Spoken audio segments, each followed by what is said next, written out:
नमस्कार विद्यार्थी मित्रांनो, स्वागत आहे तुमचं आपल्या यूट्यूब चॅनलवरती. आज आपण पाहणार आहोत SSC GD कॉन्स्टेबल पदाची नवीन प्रसिद्ध झालेली जाहिरात. त्याआधी तुम्ही आपल्या चॅनलवरती नवीन असाल तर चॅनल सबस्क्राईब करा आणि व्हिडिओ आवडल्यास लाईक, शेअर, कमेंट करायला विसरू नका.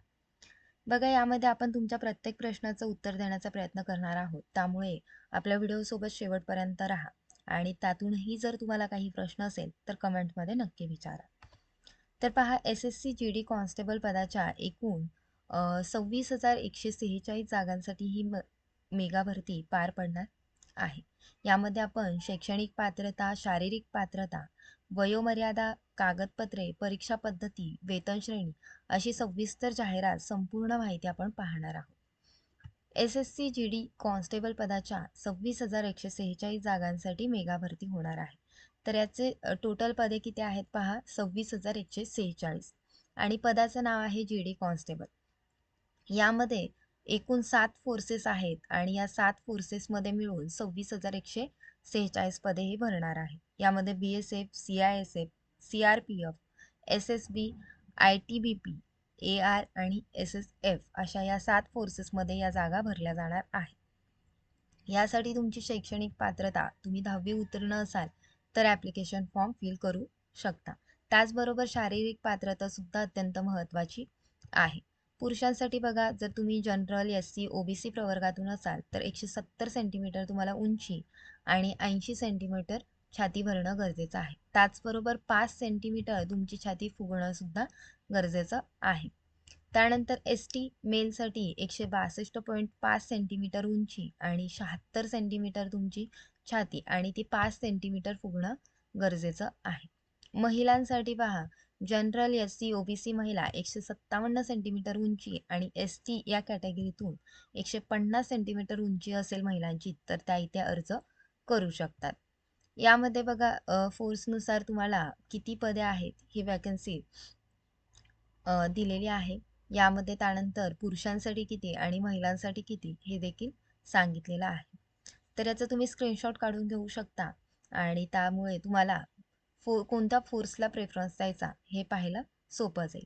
तर बघा, BSF मध्ये एकूण 6,174 पदे आहेत. CISF फोर्सला 11,025, त्यानंतर CRPF मध्ये 3,337, SSB मध्ये 665, ITBP मध्ये 3,189, AR चे 1,490 आणि SSF फोर्सचे 296 पदं अशी एकूण 26,146 पदं भरणार आहेत. यामध्ये पुरुष आणि महिलांसाठी पुन्हा डिस्ट्रीब्युशन दिलेलं आहे. ते आपण पुढे सविस्तरपणे पाहणार आहोत. यासाठी वयाची अट जी आहे ती 1 जानेवारी 2024 रोजी 18 ते 23 वर्ष इतकी हवी आहे. यामध्ये बघा, SC, ST या प्रवर्गातील विद्यार्थ्यांना 5 वर्षाची सूट तर OBCला 3 वर्षाची सूट देण्यात आलेली आहे. ही नोकरी जी आहे ती संपूर्ण भारतभर असणार आहे. जनरल, OBC कॅटेगरीतील विद्यार्थ्यांना यासाठी 100 रुपये फी आहे. तर SC, ST, SC, ST, x serviceman आणि महिला ज्या आहेत त्यांच्यासाठी कोणतीही फी नाही. ऑनलाईन अर्ज करण्याची शेवटची तारीख ही 31 डिसेंबर 11 वाजेपर्यंत आहे. त्याचबरोबर हे परीक्षा जी आहे, जी तुमची रिटन एक्झाम CBT बेस होणार आहे, तर ती फेब्रुवारी किंवा मार्च 2024 मध्ये पार पडेल. आता हा ऑनलाईन ॲप्लिकेशनसाठी तुम्हाला कागदपत्र काय लागणार आहेत पहा. इथे तुम्हाला तुमचा ID पुरावा, फोटो ID पुरावा जो कोणताही एक असेल तो चालेल. यामध्ये तुम्हाला Aadhaar card, PAN card, passport, driving licence, मतदान कार्ड यापैकी कोणताही एक ID प्रूफ. त्याचबरोबर शैक्षणिक पात्रतेमध्ये तुम्हाला 10वी पास असणं गरजेचं आहे. त्यामुळे 10वी मार्कशीट, बोर्ड सर्टिफिकेट, जन्माचा पुरावामध्ये तुमचं जन्म प्रमाणपत्र किंवा तुमचं कास्ट सर्टिफिकेट सुद्धा चालेल. आणि जर तुम्ही कोणत्या कास्टमधून फॉर्म भरत असाल तर सुद्धा तुम्हाला इथं कास्ट सर्टिफिकेट असणं गरजेचं आहे. रहिवाशी दाखला म्हणजेच तुमचं डोमासई आणि जे विद्यार्थी खेळाडू आहेत त्यांना स्पोर्ट्स सर्टिफिकेट असणं गरजेचं आहे. त्याचबरोबर NCC सर्टिफिकेट असणाऱ्यांना सुद्धा फायदा आहे. यांना 5, 3, 2% मार्क इथे मिळणार आहे. जे विद्यार्थी WS मधून फॉर्म भरणार आहेत त्यांना उत्पन्नाचा दाखला असणं गरजेचं आहे. त्याचबरोबर तुम्ही फॉर्म भरताना mobile number, email I D, 10वी सर्टिफिकेट, फोटो, सही, लेफ्ट हँडचा तुमचा थंब, कास्ट सर्टिफिकेट, डोमासेल, आधार कार्ड, स्पोर्ट्स सर्टिफिकेट, अपंगत्व प्रमाणपत्र जर तुम्ही त्या प्रवर्गातून असाल तर जे काही असेल तर ते तुमचं इथे लागणार आहे. त्याचबरोबर बघा सिलेक्शन झाल्यानंतर कास्ट सर्टिफिकेट लागेल. कास्टची जी मुलं आहेत त्यांच्यासाठी कास्ट सर्टिफिकेट हे अत्यंत महत्त्वाचं आहे. याच्यासाठी बघा तुमचे ऑनलाईन ॲप्लिकेशन जे आहे ते 24 नोव्हेंबर 2023 पासून स्टार्ट होत आहे आणि 31 डिसेंबर 2023ला ते एंड होत आहे 11 वाजता. म्हणजे तुम्ही 31 डिसेंबर 2023 रात्री 11 पर्यंत ऑनलाईन ॲप्लिकेशन फिल करू शकता आणि त्यासाठी जी फी आहे ती 1 जानेवारी 2024 11 वाजेपर्यंत भरू शकता. त्याचबरोबर जर तुमच्या ॲप्लिकेशन फॉर्ममध्ये काही करेक्शन केलं तर त्याचे ऑनलाईन पेमेंट और करेक्शन चार्जेस जे आहेत ते तुम्ही 4 जानेवारी 2024 ते 6 जानेवारी 2024 रात्री 11 वाजेपर्यंत भरू शकता. यासाठी तुम्हाला पेमेंट जे आहे ते पे लेवल 3चं असणार आहे आणि 21,700 ते 69,100 रुपये इतकी वेतन यामध्ये तुम्हाला मिळणार आहे. आता बघा आपण मगाशी व्हॅकन्सी फोर्सनुसार आता पाहिला, पण कोणत्या प्रवर्गासाठी किती व्हॅकन्सीज आहेत हे आपण इथे पाहणार आहोत. BSF फोर्समध्ये बघा SC मेलसाठी 735, त्यानंतर ST male 467, OBC male 1028, EWS male 1025 आणि ओपन कॅटेगरी 1956 इतक्या व्हॅकन्सीज आहेत. त्याचबरोबर BSF फिमेलमध्ये SC 138, ST 83, OBC 199, EWS 181, open female BSF 362 इतक्या व्हॅकन्सीज आहेत. टोटल BSF व्हॅकन्सी 6,174, त्यातील महिलांसाठी 963 आणि पुरुषांसाठी 5,211 व्हॅकन्सीज देण्यात आलेल्या आहेत. त्यानंतर पहा CISF मध्ये SC मेलसाठी 1,506, तर ST male 974, OBC male 2,196, EWS 1,086 आणि ओपन कॅटेगरी मेलसाठी 4,151 अशा एकूण 9,913 CISF मेलच्या व्हॅकन्सीज आहेत. फिमेल CISF मध्ये बघा SC कॅटेगरीतून 164, ST फिमेलसाठी 103, OBC 244, EWS 125 आणि ओपन कॅटेगरी महिलांसाठी 476 अशा एकूण 1,112 व्हॅकन्सीज आहेत. टोटल CISF व्हॅकन्सी 11,025 आहेत. त्यानंतर CRPF च्या एकूण व्हॅकन्सी ज्या आहेत त्या 3,337 आहेत. यातील महिलांसाठी 71 व्हॅकन्सी तर पुरुषांसाठी 3,266 व्हॅकन्सीज आहेत. याचा तुम्ही एक स्क्रीनशॉट घ्या, म्हणजे तुमच्या कॅटेगरीनुसार तुम्ही कोणत्या फोर्सला प्रेफरन्स देऊ शकता हे तुमच्या एक्झॅक्ट लक्षात येऊन जाईल. तर बघा CRPF मेल SC 461, ST 294, त्यानंतर OBC category 688, EWS category 509, open category 1,314 vacancies आहेत. तसंच CRPF फिमेलसाठी SC मध्ये 2, ST 1, OBC 13, EWS 10 आणि ओपन कॅटेगरीसाठी 45 अशा एकूण 71 व्हॅकन्सीज इथे आहेत. त्यानंतर SSB फोर्समध्ये पहा SC male 103, ST male 45, OBC male 125, EWS male 94 आणि ओपन मेल 226 अशा 593 व्हॅकन्सीज आहेत. तर फिमेलसाठी SC मध्ये 16, ST मध्ये 1, OBC साठी 6, EWS महिलांसाठी SSB मध्ये कोणतीही व्हॅकन्सी नाही, तर ओपनसाठी 19 अशा एकूण 42 व्हॅकन्सी आहेत आणि SSB फोर्समध्ये एकूण 635 व्हॅकन्सीज देण्यात आलेल्या आहेत. त्यानंतर पहा ITBP मध्ये 380 SC male, 306 ST, OBC 523, EWS 285, ओपनसाठी 1200 आणि तुम्हाला टोटल व्हॅकन्सीज आहेत 2,694. त्यानंतर फिमेलसाठी 74 SC, 54 ST, OBC 99, EWS 38, open category 230 अशा एकूण 495, तर आय टी बी पीमध्ये 3189 व्हॅकन्सीज आहेत. ए आर या फोर्समध्ये 116 एस सी मेलसाठी, 252 S T male, 156 OBC male, 235 EWS male, तर ओपनसाठी 689 अशा एकूण 1448 व्हॅकन्सीज आहेत.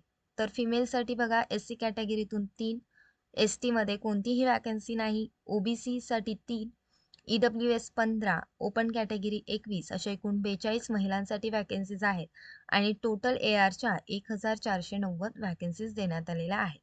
तसंच एस एस एफमध्ये 33 S C male, S T 16, OBC 60, EWS 13 आणि ओपन कॅटेगरी मेल 90, 222 व्हॅकन्सीज आहेत एकूण.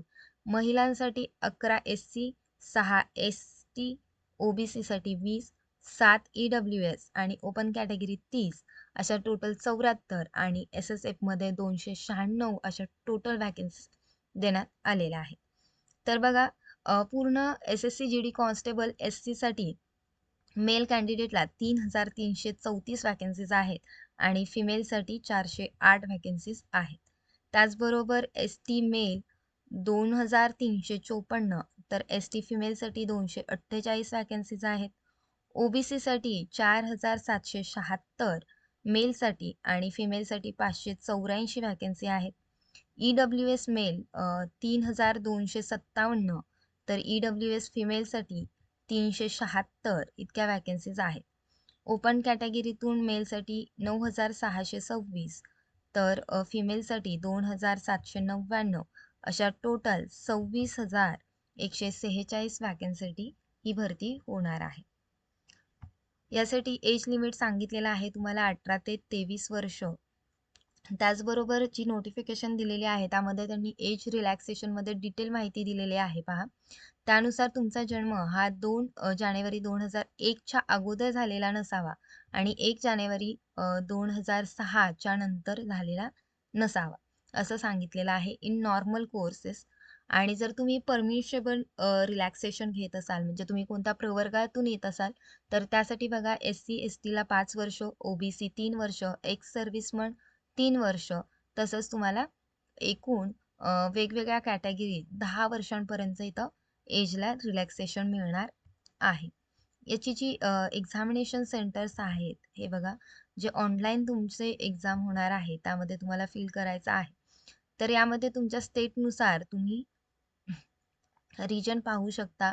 त्यानंतर तुमच्या रिजनमध्ये येणारे एक्झाम सेंटर आणि त्याचा कोड पाहू शकता आणि ॲड्रेस पाहू शकता. फॉर एक्झाम्पल, तुम्ही आता महाराष्ट्रातून जर ॲप्लिकेशन फॉर्म फिल करत असाल तर तुमचा रिजन येणार आहे वेस्टर्न रिजन. ज्यावेळेस तुम्ही ऑनलाईन ॲप्लिकेशन भरता तर तुम्हाला हा रिजन चूज करावा लागणार आहे. महाराष्ट्र, दादर नगर हवेली, दमण-दीव, गोवा, गुजरात महाराष्ट्र या राज्यांसाठी वेस्टर्न रिजन हा येतो. यामध्ये तुम्हाला इथे वेगवेगळे एक्झामिनेशन सेंटर दिलेले आहेत, ज्यामध्ये मुंबई आहे. समजा कोणी कॅन्डिडेट मुंबईचा असेल तर तो फर्स्ट प्रेफरन्स हा मुंबईलाच देणार आहे, तर त्याचा कोड काय आहे 7204. तसंच अजून तुम्हाला सिलेक्ट करायचं असेल तर कोल्हापूर आहे, नागपूर आहे, नाशिक, नांदेड, पुणे, असं तुम्ही तुमच्या सोयीनुसार या एक्झामिनेशन सेंटरमधून प्रेफरन्स देऊ शकता. त्याचबरोबर तुमच्या रिजनचा इथं तुम्हाला ऑफिस ॲड्रेस आणि वेबसाईटसुद्धा दिलेली आहे. तुमची जी एक्झाम आहे पहा, तर ती एक्झाम कशा प्रकारची असणार आहे, तर ती असणार आहे computer based exam, CBT base. यामध्ये तुमचा जो क्वेश्चन पेपर आहे तो ऑब्जेक्टिव्ह टाईप क्वेश्चन पेपर असतो आणि यामध्ये 80 क्वेश्चन्स असणार आहेत. प्रत्येक क्वेश्चन हा तुमचा 2 मार्क्ससाठी असणार आहे. यामध्ये एकूण 4 सब्जेक्ट असणार आहेत. यामध्ये रिझनिंगचे 20 क्वेश्चन, जनरल नॉलेज और जनरल अवेअरनेस 20 क्वेश्चन, मॅथमॅटिक्स 20 आणि इंग्लिश किंवा हिंदीचे 20 क्वेश्चन, असे एकूण 80 क्वेश्चन हे 160 मार्क्ससाठी असणार आहेत आणि हे तुम्हाला 60 मिनिटात पूर्ण करायचे आहे.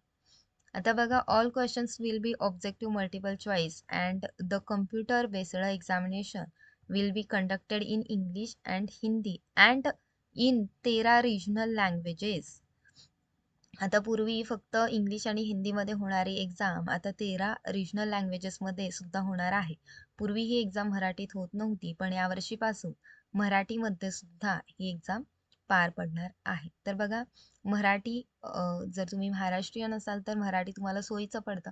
तुम्ही त्या हिशोबाने तुमची लँग्वेज चूज करू शकता, जी तुम्हाला कम्फर्टेबल असेल. इथे तुम्हाला आसामी, बेंगॉली, गुजराती, कन्नडा, कोकणी, मल्याळम, मणिपुरम, मराठी, ओडिया, पंजाबी, तमिळ, तेलुगू, उर्दू अशा वेगवेगळ्या लँग्वेज दिलेल्या आहेत. आणि सर्वात महत्त्वाचं म्हणजे की इथे तुम्हाला निगेटिव्ह मार्किंग सुद्धा असणार आहे. इच रॉंग क्वेश्चन निगेटिव्ह मार्किंग आहे 0.25 मार्क्स, म्हणजेच तुम्हाला 1/4 हे निगेटिव्ह मार्किंग असणार आहे. ज्यावेळेस तुम्ही क्वेश्चन पेपर सॉल्व्ह करत आहात तर कोणता क्वेश्चन सॉल्व्ह करायचा आणि कोणता नाही हे सुद्धा तुम्हाला तिथं कळणं गरजेचं आहे. आणि निगेटिव्ह मार्किंग असल्यामुळे तिथे तुम्हाला जर तुम्ही चूज करताना जर चुकलात तर तोटा होऊ शकतो. त्यामुळे ज्यावेळेस तुम्ही पेपर सोडवत आहात तर माइंडसेटनी तुम्ही सोडवा. याच चॅनेलवरती तुम्हाला तुमचा अभ्यासक्रम इन डिटेल्समध्ये एक सेपरेट व्हिडिओ पाहायला भेटेल. त्याचबरोबर तुम्ही ॲप्लिकेशन फॉर्म कशा पद्धतीने भरू शकता हा सुद्धा तुम्हाला सविस्तर व्हिडिओ आपल्या चॅनेलवरती भेटून जाईल. तर बघा, फिजिकल इफिशियन्सी टेस्ट जी आहे तिचे लिमिट इथं दिलेले आहे. यामध्ये तुम्हाला रेस असणार आहे, म्हणजेच धावणे. तर हे पुरुषांसाठी 5 किलोमीटर 24 मिनिटात आणि महिलांसाठी 1.6 किलोमीटर 8.5 मिनिटात, म्हणजे 8.5 मिनिटात असणार आहे. हे कोणासाठी आहे? जे कॅन्डिडेट लडाख रिजनला बिलॉंग करत नाहीत त्यांच्यासाठी आहे. जर तुम्ही लडाखमधून असाल तर पुरुषांसाठी 1.6 किलोमीटर 7 मिनिटांमध्ये आणि महिलांसाठी 800 मीटर हे 5 मिनिटांमध्ये असणार आहे. त्यानंतर पहा, काही महत्त्वाच्या सूचना सुद्धा त्यांनी इथे दिलेल्या आहेत. त्यातीलच महत्त्वाची एक म्हणजे only one application form is allowed to be submitted by a candidate for the examination. म्हणजे तुम्ही फक्त आणि फक्त एकच ऑनलाईन ॲप्लिकेशन फॉर्म फिल करू शकता. तुम्ही कोण काय सांगताय किंवा कोणाचं काय मत आहे यापेक्षा नोटिफिकेशन जे आहे ते सविस्तर तुम्ही पाहत चला, म्हणजे फॉर्म भरताना कोणतीही मिस्टेक होणार नाही. इन केस जर समजा तुम्ही एकापेक्षा जास्त ॲप्लिकेशन फॉर्म जर फिल केलेले आढळलात तर तुमचा ॲप्लिकेशन फॉर्म जो आहे ते रिजेक्ट केला जाणार आहे आणि तुमची एक्झाम सुद्धा कॅन्सल केली जाणार आहे. हे असं सरळ तुम्हाला नोटिफिकेशनमध्ये दिलेलं आहे. मग आता ज्यावेळेस तुम्ही ऑनलाईन ॲप्लिकेशन फॉर्म भरताय तर तो तुम्हाला 2 पार्ट्समध्ये भरता येईल. त्यामध्ये वन आहे ते वन टाईम रजिस्ट्रेशन आणि सेकंड पार्ट आहे तुमचा ऑनलाईन ॲप्लिकेशन. ज्यावेळेस तुम्ही वन टाईम रजिस्ट्रेशन करत असाल नवीन कॅन्डिडेटनी तर अत्यंत काळजीपूर्वक तुम्ही ते रजिस्ट्रेशन करायचं आहे, कारण नंतर तिथं तुम्हाला कोणतेही चेंजेस करता येत नाहीत. त्यानंतर तुम्ही ॲप्लिकेशन फॉर्म भरू शकता किंवा जर तुम्ही अगोदर SSCच्या एक्झाम दिल्या असतील तर तुम्ही direct online application form fill करू शकता. यामध्ये जर तुम्हाला काही क्लॅरिफिकेशन हवं असेल, काही क्युरीज असतील तुमच्या फॉर्म फिल करताना, सबमिट करताना, तर तुम्ही तुमच्या रिजननुसार हे रिजन दिलेले आहेत आणि ह्या हेल्पलाईन दिलेल्या आहेत. तर तुम्ही तुमच्या रिजननुसार हेल्पलाईन नंबर पाहून त्यावरती कॉल करून हेल्प घेऊ शकता. Thanks for watching. अशाच आणखीन व्हिडिओसाठी आपला चॅनल सबस्क्राईब करा.